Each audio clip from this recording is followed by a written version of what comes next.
¿Qué tal amigos y hermanos? Muy buen día. Hoy quisiera darles la bienvenida a otro tema espiritual. En esta oportunidad estaremos tratando acerca del importante tema de la ofrenda. Y el texto básico o el texto fundamental para hablar acerca de ella lo hallamos en Primera a los Corintios, en el capítulo 16 y entre los versículos 1 al 4, donde leemos lo siguiente. En cuanto a la ofrenda para los santos, haced vosotros también de la manera que ordené en las iglesias de Galacia. Cada primer día de la semana, cada uno de vosotros ponga aparte algo, según haya prosperado, guardándolo, para que cuando yo llegue no se recojan entonces ofrendas. Y cuando haya llegado, a quienes hubiere designado por carta, a estos enviaré, para que lleven vuestro donativo a Jerusalén. Y si fuere propio que yo también vaya, irán conmigo. Primera a los Corintios, capítulo 16, versículo 4, como dijimos hace un ratito, es una porción cargada de grandes principios en relación con el importante tema de la ofrenda. Pero es sumamente interesante que el apóstol Pablo se refiera a dicho tema inmediatamente después de tratar con un tema muy distinto como es el de la resurrección. Toda Primera a los Corintios, capítulo número 15, trata con el tema sublime y espiritual de la resurrección y de la vida eterna. Pero la pregunta que surge es la siguiente. ¿Por qué el apóstol Pablo, después de tratar con un tema tan sublime como es el de la resurrección, pasa de inmediato a uno tan material y de este mundo como es el de la ofrenda?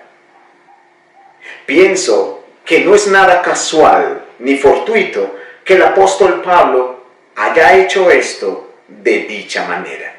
Y es que nuestra posición para con el dinero, los bienes de este mundo, los bienes terrenales y las cosas materiales tienen mucho que afectar a nuestro futuro eterno y nuestra vida espiritual.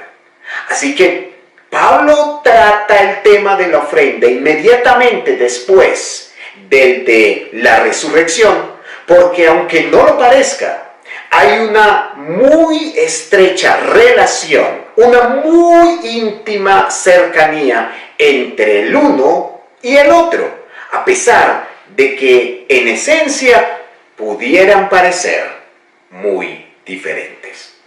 Y es que si observamos a través de toda la palabra del Señor, se nos hacen serios llamamientos, se nos hacen muy variadas advertencias acerca de la posición personal que en dado momento podemos tener para con el dinero y los bienes de este mundo. Veamos algunos ejemplos de ello. El Señor Jesucristo, por ejemplo, en Mateo capítulo 6 y en el verso 24, dijo lo siguiente: ninguno puede servir a dos señores, porque o aborrecerá al uno y amará al otro, o estimará al uno y menospreciará al otro. No podéis servir a Dios y a las riquezas. Por otro lado, el apóstol Pablo también trata acerca de esto mismo. Y en 1 Timoteo capítulo 6, entre los versos 9 al 10, dice lo siguiente: porque los que quieren enriquecerse caen en tentación y lazo, y en muchas codicias necias y dañosas que hunden a los hombres en destrucción y perdición. Porque raíz de todos los males es el amor al dinero, el cual, codiciando algunos, se extraviaron de la fe y fueron traspasados de muchos dolores. Una vez más, el apóstol Pablo, en 1 Timoteo capítulo 6, verso 17, dice lo siguiente: A los ricos de este siglo manda que no sean altivos ni pongan la esperanza en las riquezas, las cuales son inciertas, sino en el Dios vivo, que nos da todas las cosas en abundancia para que las disfrutemos. Estos y muchos otros textos a través de toda la palabra del Señor nos confirman lo terrible que es llegar a tener una posición incorrecta para con el dinero y los bienes de este mundo. Pero además de tales textos, existen ejemplos muy notorios que también así lo corroboran. Balaam, Acán, Giezi, el joven rico, Judas Iscariote y Ananías y Zafira, por tan solo nombrar algunos, prueban precisamente todo lo anterior.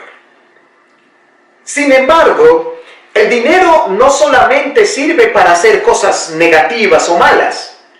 También el dinero y los bienes de este mundo pueden en dado momento servir para cosas muy buenas o positivas. Y prueba de ello también lo tenemos a través de la Biblia.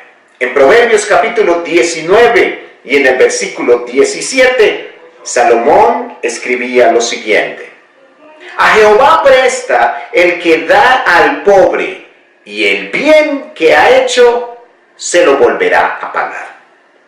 Siglos más adelante, cuando la misma iglesia del Señor fue establecida, en Hechos de los Apóstoles, en el capítulo 2 y entre los versos 44 al 45, Lucas escribió lo siguiente: todos los que habían creído estaban juntos y tenían en común todas las cosas, y vendían sus propiedades y sus bienes y los repartían a todos según la necesidad de cada uno.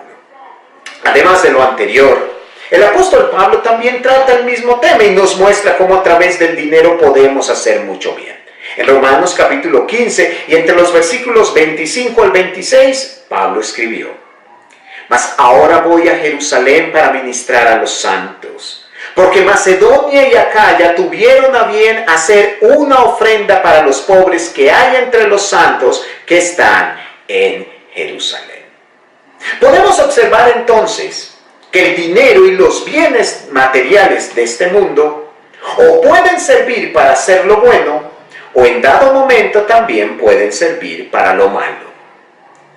En contexto, el dinero es neutral, pero el uso que le demos depende fundamentalmente de la posición que tengamos para con él. Por ello, quisiera terminar haciendo esta pregunta: ¿cuál es la actitud más común o recurrente para las cosas materiales de este mundo, para con el dinero y con los bienes? Pues bien, si queremos afectar nuestro futuro espiritual y heredar la vida eterna, como Pablo lo trataba en 1 Corintios capítulo 15, debemos tener un buen uso de nuestros recursos desde el punto de vista presente, como Pablo también lo trata en 1 Corintios capítulo 16. Es que no podemos desligar el futuro con lo que estamos haciendo hoy. Y si queremos ser salvos, necesitamos hoy mismo trabajar